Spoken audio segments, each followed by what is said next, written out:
예수님의 설교 가운데 마태복음 24장과 25장은 다섯 번째 설교로서 종말에 관한 교훈을 주고 계신다, 이미 말씀을 드렸습니다. 마태복음 24장은 예수님의 재림의 징조를 설명을 했다고 하면, 마태복음 25장은 재림의 시기와 재림을 맞이하는 자세를 설교로 말씀을 해주셨다. 지난 시간에 우리 열처녀 비유의 설교를 통해서 말씀을 드렸습니다. 이 비유의 초점은 예수님의 재림의 시기에 관심을 갖는 것보다는 예수님의 재림을 준비하는 일에 더욱더 신경 쓰고 애를 써야 된다라고 하는 결론으로 우리에게 주셨습니다. 예수님께서 이 땅에 오셔서 공생애 3년 동안 사역을 감당하실 때 세 가지 특징이 있는데, 하나가 전파하는 사역이고, 또 다른 하나가 교육하는 사역이고, 또 다른 하나가 많은 병자들을 고치는 치유하는 사역이었습니다. 예수님께서 사람들을 가르칠 때 비유를 잘 사용하셨는데, 이 비유를 사용하실 때 전혀 없는 이야기를 사용하신 것보다는 청중들의 일상 소재를 통해서 예수님께서 비유를 많이 말씀해 주셨습니다. 듣는 사람들이 늘 일상에 있는 이야기를 가지고 예수님이 비유로 설명하시니까 사람들이 잘 알아들을 수밖에 없겠죠.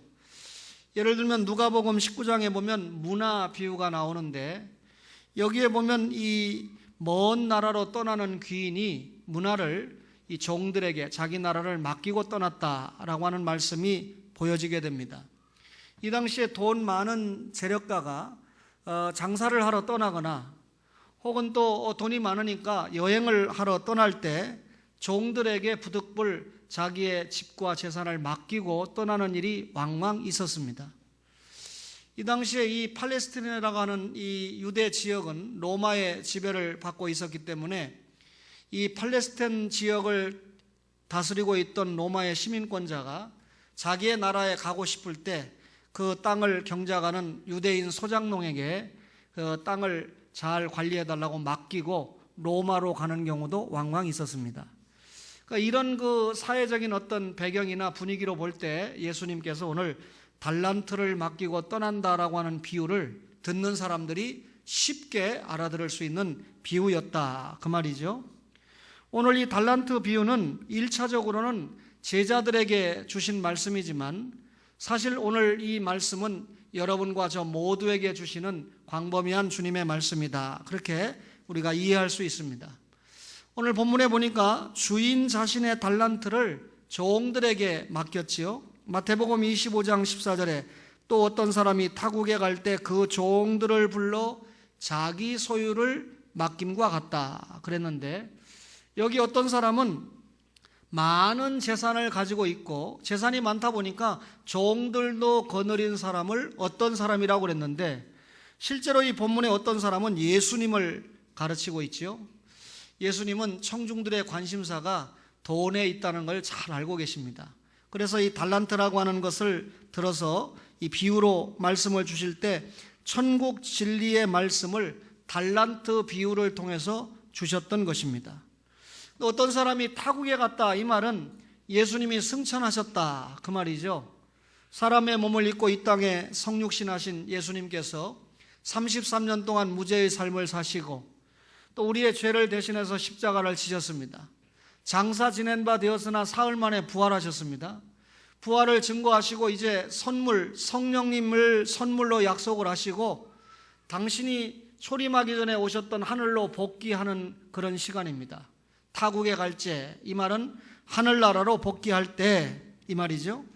그때 예수님께서 자기의 소유를, 이 달란트를 제자들과 성도들에게 맡겼다, 그 말이죠. 여러분, 여기 달란트가 무엇을 의미하는가, 이 말씀을 분명히 알아야 본문 말씀을 잘 이해할 수 있는데, 어떤 분들은 이 달란트가 사람이 가지고 있는 재능, 또 어떤 사람이 가지고 있는 은사를 가르친다라고 해석을 합니다. 만약에 그렇다면 주인이 맡겨준 달란트가 재능이라고 한다면 성경 본문을 각각 그 재능대로 재능을 맡겨주셨다, 이렇게 말씀을 하고 가셔야 그게 은사가 되고 재능이 되는 거지. 분명히 오늘 성경 본문 자기 소유를 맡겼다. 그러면 예수님이 자기 소유를 맡겼다라고 하는 말은 무슨 말입니까? 이 땅에 오셔서 이루신 십자가와 부활의 진리의 복음을 맡겨주고 떠나셨다, 그 말입니다. 여러분, 주인이 타국에 갈 때 종들에게 재산을 맡겼다라는 것은 자기가 이 땅에서 부지런히 수고하고 흘려서 모은 재물과 재산을 종에게 맡기고 떠났다는 얘기인데, 오늘 예수님이 타국에 가시면서 맡긴 것은 본인이 이 땅에 오셔서 우리를 구원하기 위해서 살찌고 피 흘린 십자가의 복음과 우리를 영원히 살리기 위한 부활의 복음을 맡기고 떠났다, 그 말입니다. 제자들에게, 성도들에게 십자가와 부활의 복음을 맡겼다. 우리 확인할 수 있죠. 예수님께서 제자들에게 너희는 가서 모든 족속으로 제자를 삼아 복음 전파를 명령했죠. 너희는 온 천하에 다니며 만민에게 복음을 전파하라, 복음 전파를 명령했죠.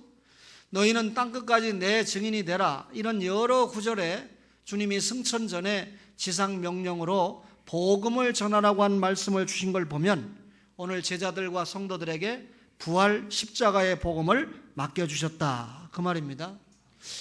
여러분, 하나님이 직접 나서셔서 십자가와 부활의 복음을 전하시면 얼마나 많은 사람들이 예수를 잘 믿을까. 또 십자가와 부활을 이루신 분이 예수님이니까 예수님께서 직접 찾아가서 당신 예수 믿으라고 전해주시면 얼마나 효과가 있을까. 그렇지 않으면 천사라도 보내가지고 예수를 믿으라고 전해준다면 얼마나 많은 사람들이 예수를 믿을까, 우리가 그렇게 생각해 볼 수 있는데, 그럼에도 불구하고 하나님께서는 십자가와 부활의 복음을 전하는 것을 자신이나 주님이나 천사에게 맡기거나 감당하지 않고 주님의 종들, 구원받은 종들에게 이 일을 맡기셨다는 겁니다. 그렇다면 예수 믿는 제자들은 복음을 전해야 될 사명을 받았다는 말이 되죠. 여러분과 저에게 하나님께서 중요한 일을 맡기셨는데, 구약적으로 볼 때 하나님이 창조를 다 완료하시고 창세기 1장 26절에 온 땅과 땅에 기는 모든 것을 다스리게 하자, 인간으로 하여금 다스리고 정복하게 하자. 그렇다면 하나님이 만드신 모든 창조 세계를 인간이 다스릴 수 있도록 에덴 동산의 이 아담과 하와를 하나님의 특명을 맡은 위임자로, 대리자로 세워주셨다, 그 말이죠. 근데 지금 이 예수님께서 이 세상을 떠나시면서, 승천하시면서 만들어주신 십자가와 부활의 복음을 제자들에게 위임을 하고 이것을 전하는 사명을 맡겨주셨다. 구약적으로도 인간이 하나님 앞에 큰 사명을 위임받았는데, 신약에도 예수님을 통하여 대단히 중요한 사명을 위임을 받았습니다. 하나님 나라 확장을 위해서 중대한 사명을 받았습니다. 여러분, 많은 사람 가운데 바울 사도가 이걸 철저하게 잘 깨달았죠. 그래서 그리스도의 남은 고난을 그의 몸된 교회를 위해서 채운다.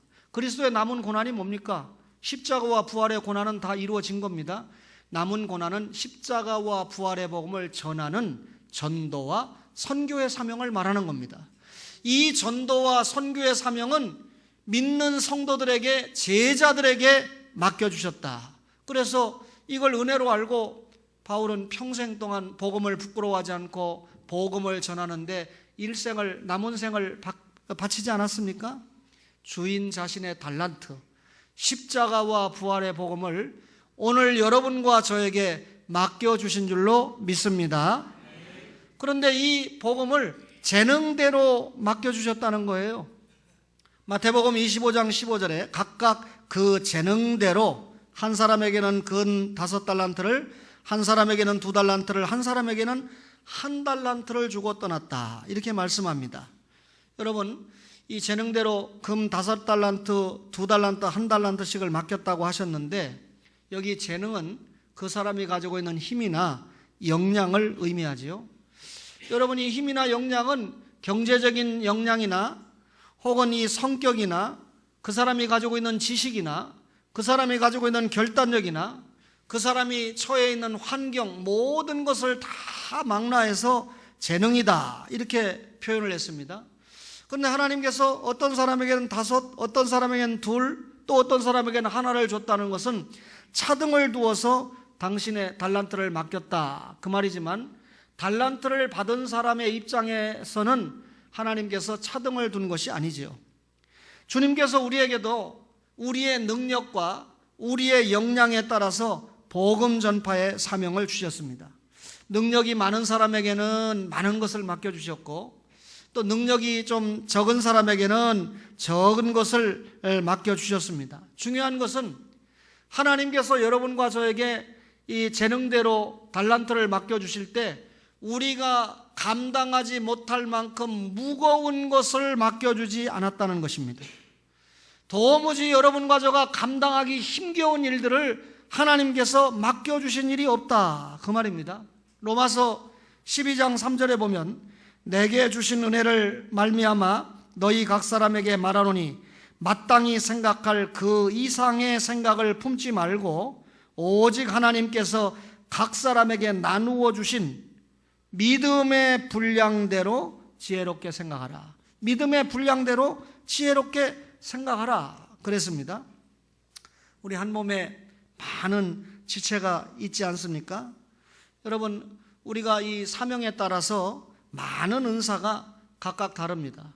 로마서 12장 6절 이하에 보면 어떤 사람은 예언하는 은사가 있고, 또 어떤 사람은 섬기는 은사, 또 어떤 사람은 가르치는 은사, 어떤 사람은 위로를 잘하는 은사, 또 어떤 사람은 어려운 사람을 보면 도와주는 구제를 잘하는 은사, 또 어떤 사람은 다른 사람들을 잘 가르치고 다스리는 이런 은사를 주셨다라고 설명을 하고 있습니다.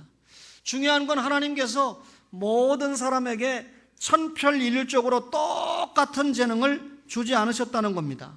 중요한 건 여러분과 저가 받은 재능을 누가 주셨다는 겁니까? 주님께서 주셨다는 겁니다. 어떤 경우든 따라서 우리가 받은 재능은 하찮은 것이 있을 수 없다는 거죠. 우리가 받은 재능이 천한 것이 있을 수 없다는 거죠. 주님께서 주셨는데 천해요?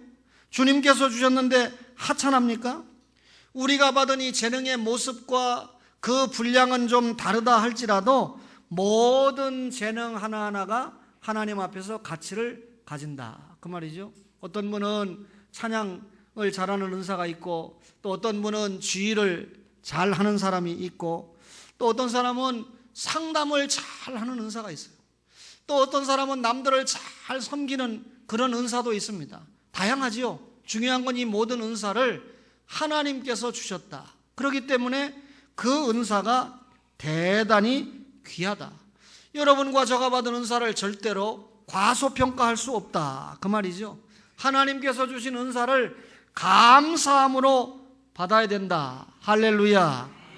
여러분, 그 재능을 가지고 온 힘과 온 정성을 가지고 하나님께서 맡겨준 사명을 잘 감당해야 된다 그 말이죠.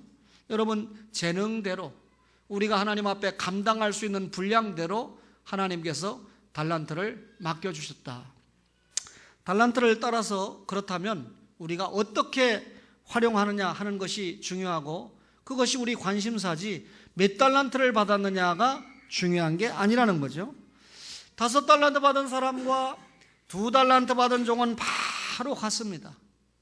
그리고 장사를 했습니다. 깨어름을 피지 않았다는 거죠. 열심히 전도했다는 의미가 되죠. 그리고 갑절의 이익을 남겼다고 그랬습니다.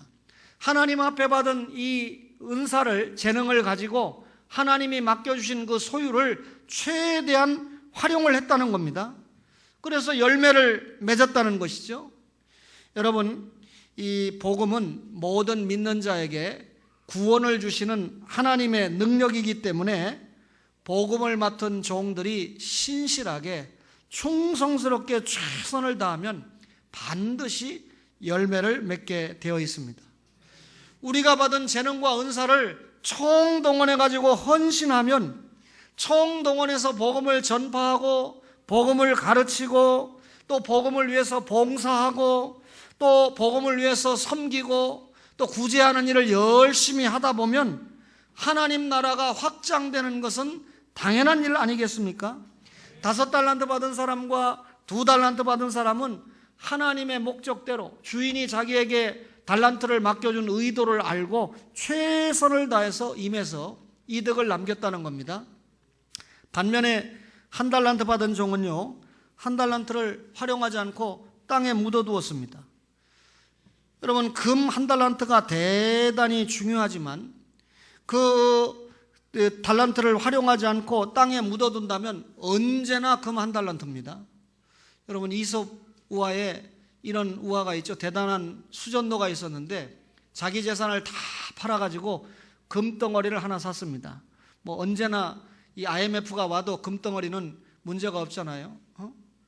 IMF 때 좀 금덩어리 다 우리 모아서 팔 때 금덩어리를 아주 모아놓은 사람은 부자가 됐다는 소리가 있는데, 그 금덩어리 모아둬서 부자가 된 사람은 매국노라고까지 표현하기는 좀 어려울지 몰라도 하여튼 좀 문제가 있다 싶습니다.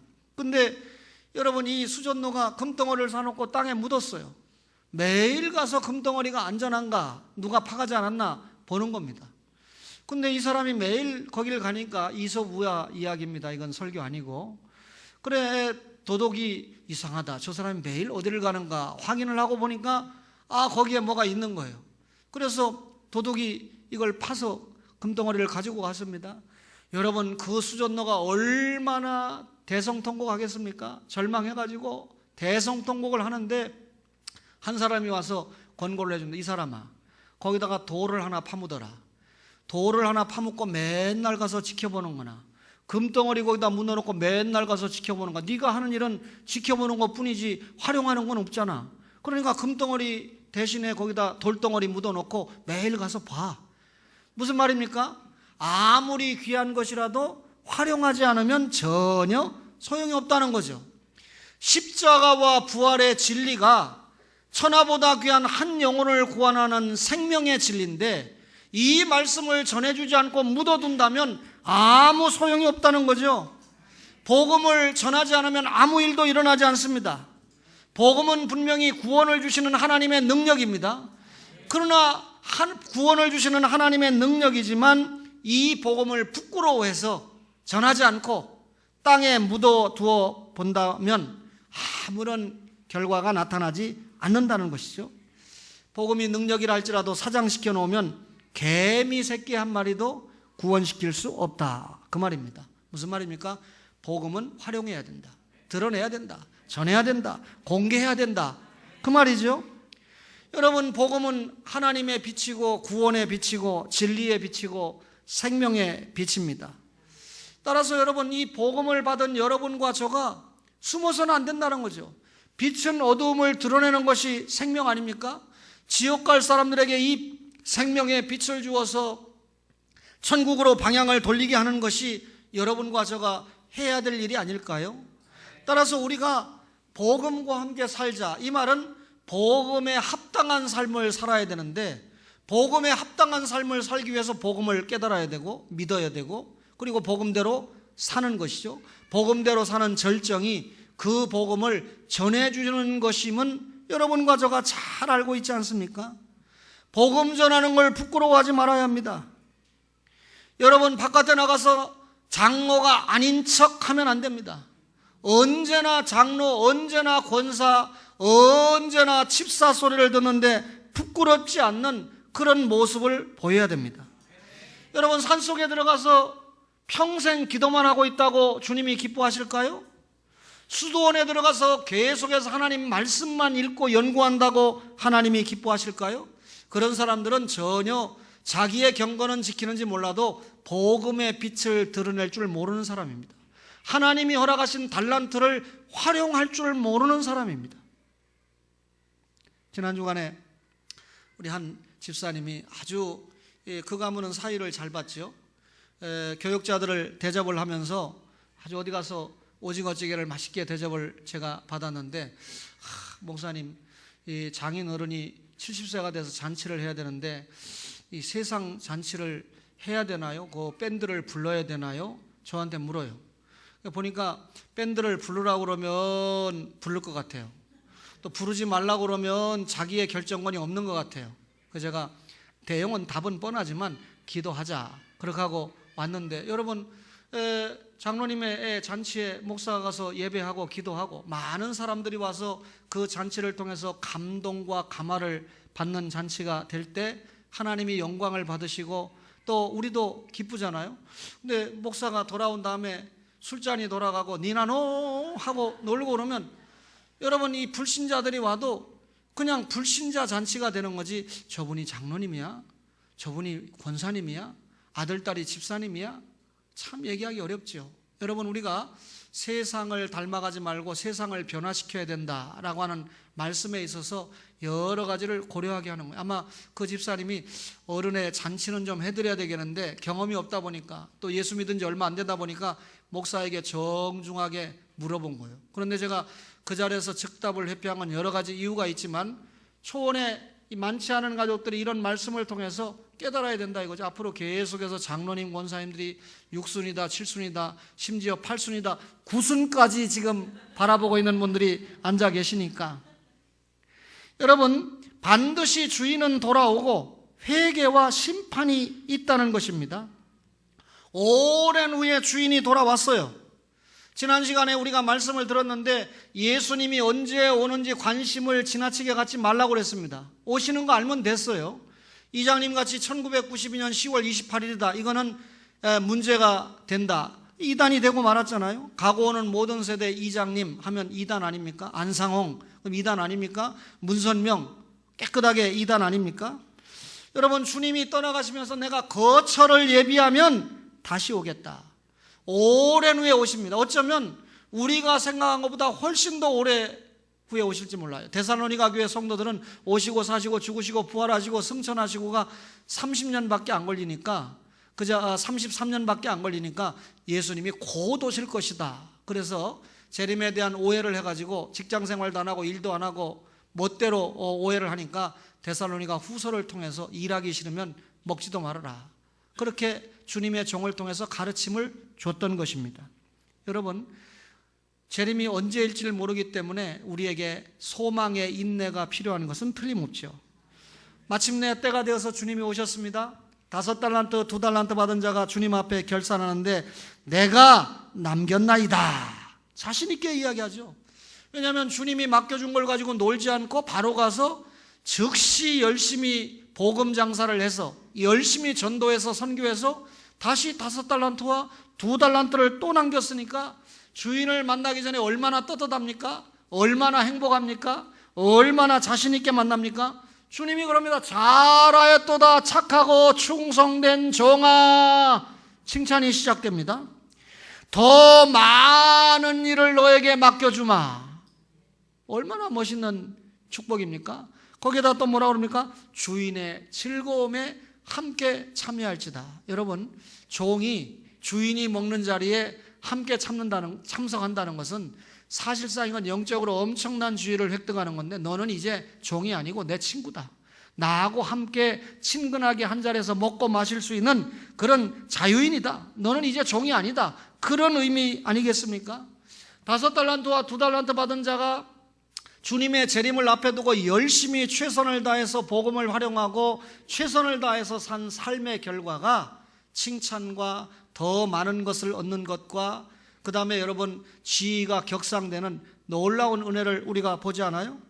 반면에 여러분, 맡겨준 달란트를 전혀 활용하지 않은 1달란트 묻어둔 종에게 악하고 게으른 종아, 너 1달란트마저 빼앗아 가지고 있는 자에게 줘라. 뺏기죠? 그리고 바깥 어두운데 어디입니까? 지옥을 말하는 거 아닙니까? 저거 지옥으로 보내라. 여러분, 1달란트 받은 자가 왜 이 지경이 됐습니까? 주인의 뜻을 오해했어요. 다시 말하면 주인을 전혀 믿지 않는, 예수님을 믿지 않는 불신앙의 종이었습니다. 굳은 사람이라고 하는 말은 인색한 사람, 수전노 이런 말이죠. 그러니까 이 1달란트 받은 사람은 자기 주인을 심지 않은 데서 거두고 해치지 않은 데서 모으는 줄로 알았다. 그렇게 말하거든요. 말하자면 주님께서는 일도 안 하고 대신 인간의 수고한 대가를 착취하시는 그런 분으로 오해를 했다. 그 말입니다. 주인에 대해서 잘 알지 못하고 오히려 주인에 대해서 오해를 하고, 그러니까 주인을 신뢰하지 못하죠. 그러다 보니까 주인이 두렵죠. 야, 이것까지 내가 이제 잃어버리면 어떡하나 해서 장사 안 하는 겁니다. 활용 안 하는 겁니다. 이 사람은 생각할 때 한 달란트 받은 자는 내가 열심히 장사해가지고 이윤을 낚여도 이건 어차피 내 게 아니고 주인 거다. 반면에 내가 장사를 한다고 하다가 이것까지 다 까먹어 버리면, 손해를 보면 주인이 와서 얼마나 나를 책망하겠는가. 주인의 뜻을 모르니까 최선을 다하지 않는 거예요. 하나님을 잘 알지 못하고 하나님을 믿지 않는 사람들이 범하는 오류죠. 내가 복음을 전하다가 실패하면 어쩌나, 예수 믿으라고 얘기했는데 이것 때문에 부끄러움을 당하면 어떡하나. 순교를 당하는 사람도 있는데요, 내가 복음 전한다고 하다가 내가 가지고 있는 믿음마저도 까먹으면 어쩌나. 그래서 복음을 사장시켜버립니다. 복음을 전하려고 하는 시도조차 안 합니다. 전도해야 된다는 말씀을 강단을 통해서 그렇게 듣는데도 불구하고 전도하려고 하지 않아요. 전도할 준비를 하지 않아요. 여러분, 이런 사람은 달란트를 주님 앞에 받고도 땅에 묻어둔 사람과 같다, 그 말이죠.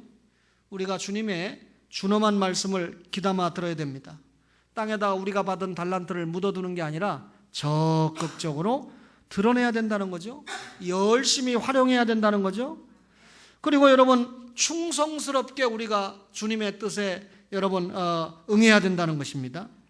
예수님 재림에 대한 강조점은요, 재림 자체에 있는 게 아닙니다. 재림을 기다리는 동안에 어떻게 해야 되는가, 재림을 어떻게 준비하고 어떻게 신앙생활을 해야 되는가, 이게 초점입니다. 말하자면 사명을 맡은 여러분과 저가 착하고 충성된 종으로 가는가, 악하고 게으른 종으로 가는가, 이건 여러분과 저에게 자유의지를 하나님이 허락하셨어요. 하나님의 주권과 인간의 자유의지를 여러분 헷갈리면 안 됩니다. 하나님께서 여러분과 저에게 결단할 수 있는 의지를 주었습니다. 충성스러운 종이 되느냐, 악하고 게으른 종이 되느냐, 이거 간단한 문제가 아닙니다. 하늘과 땅 차이죠. 천국에 가느냐 지옥에 가느냐 문제일 뿐만 아니라 여러분, 믿는 자끼리도 상급에 엄청난 차이가 있는 것 아니겠습니까? 충성스러운 종은 칭찬을 받았을 뿐만 아니라 주님과 함께 영원히 사는 영생의 축복을 누렸습니다. 여러분, 우리 초대교회 당시에 예수를 믿는다는 일 때문에 유대인들로부터 신자들이 얼마나 핍박을 받았는지 몰라요. 그래서 유대교 신자가 개종했다가 다시 유대교로 돌아가려고 그러니까 히브리서 기자가 예수님을 소개하는 책을 쓴 것이 히브리서 아닙니까? 또 여러분, 이 로마의 황제 숭배를 통해서 로마라고 하는 나라가 이 기독교 신자들을 얼마나 핍박했는지 모릅니다. 그리고 여러분, 이 초창기에 너무나 핍박이 심하니까 이 설교하는 목사가 오늘 저 같은 설교를 못하는 거예요. 예수를 믿으라는 설교는 해도 바깥에 가서 복음을 전하세요, 예수님 십자가 부활의 복음을 절대 그 설교 못합니다. 초대교회 교부들의 설교를 보면 전도하라고 설교를 하지 못했어요. 왜 그랬을까요? 전도하러 나가면 전도하면 딱 저거 기독교 신자구나 해서 잡아가고 여러분 고문하고 죽이니까 차마 전도하라고 못한 거예요. 하나님의 말씀을 전하지 않았는데도 여러분 예루살렘 교회가 엄청나게 부흥했죠. 또 여러분 이 수리아 안디옥 교회가 엄청나게 부흥했죠. 또 아시아 여러 교회를 개척한 에베소 교회가 엄청나게 부흥했죠. 여러분, 본질적으로 십자가와 부활의 복음을 잘 전하지 못하는데 어떻게 이 교회들이 부흥을 했을까?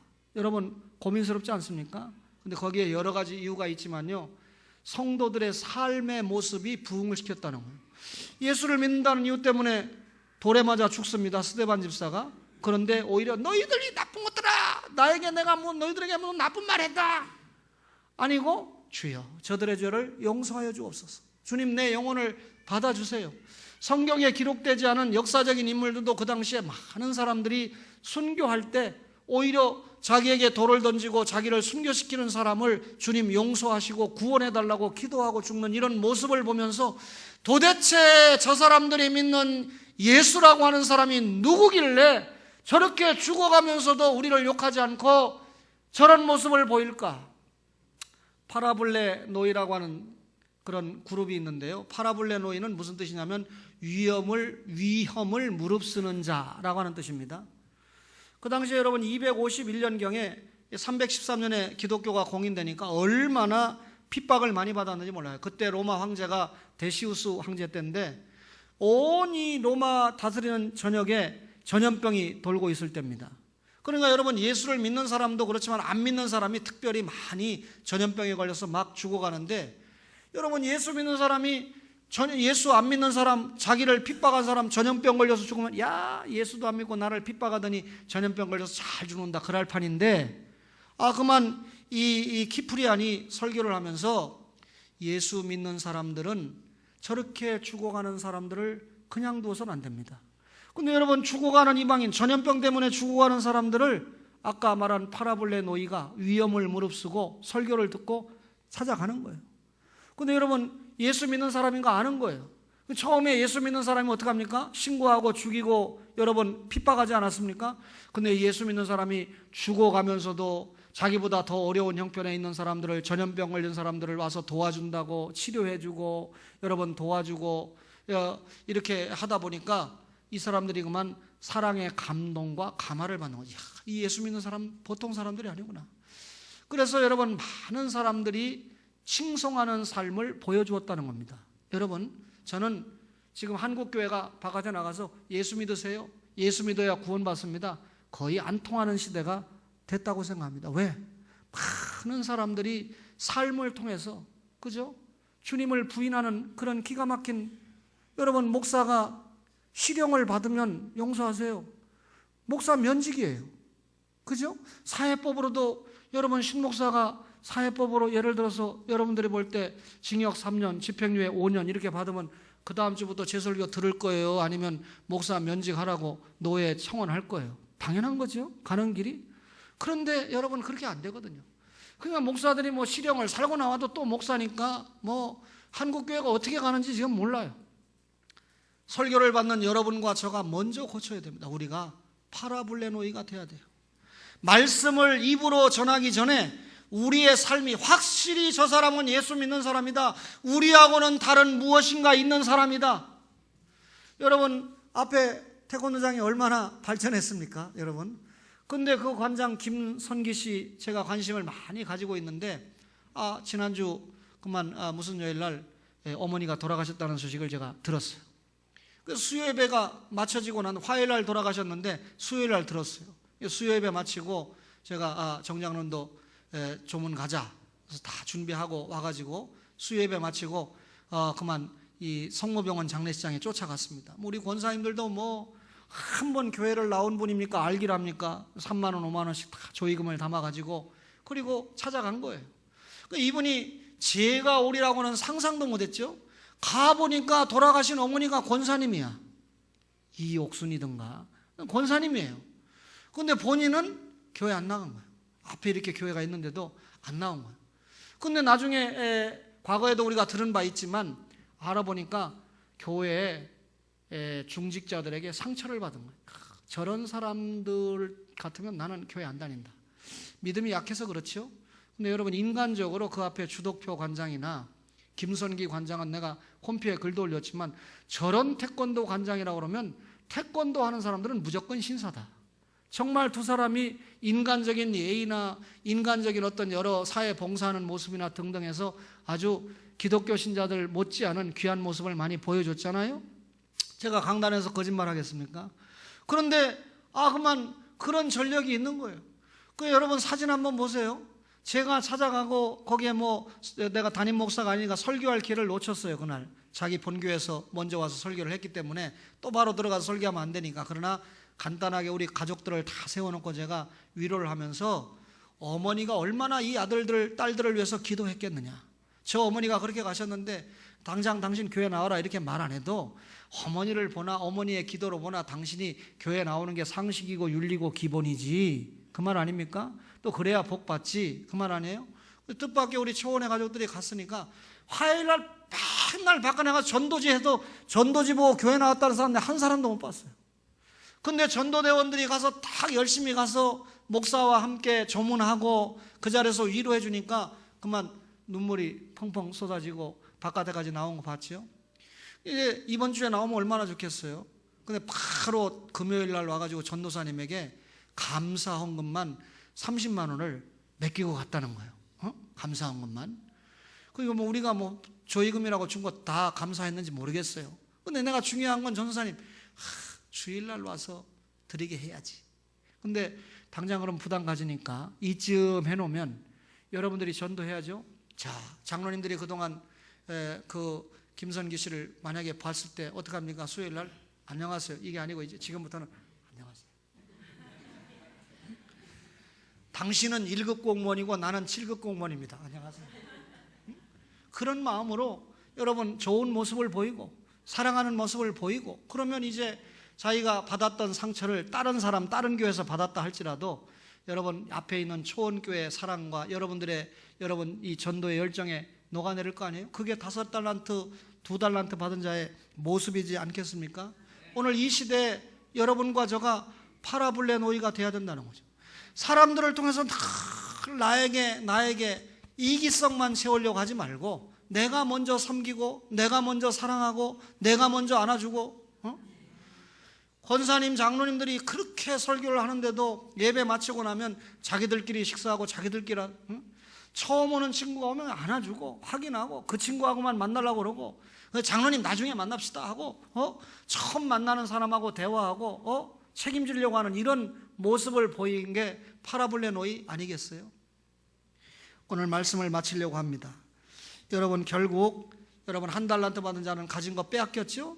슬피 울며 지옥에 가서 고통을 당하죠?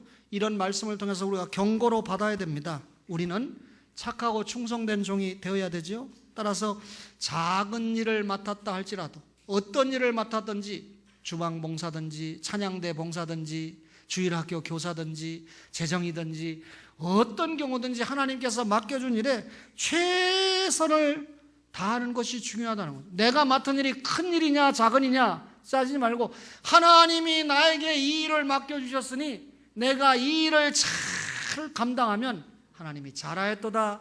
착하고 충성된 종아, 내가 적은 일에 충성하였으니 내가 많은 것으로 너에게 맡겨주겠다. 많은 것을 맡아 충성하는 초월의 가족들 되시기를 주의 이름으로 축원합니다.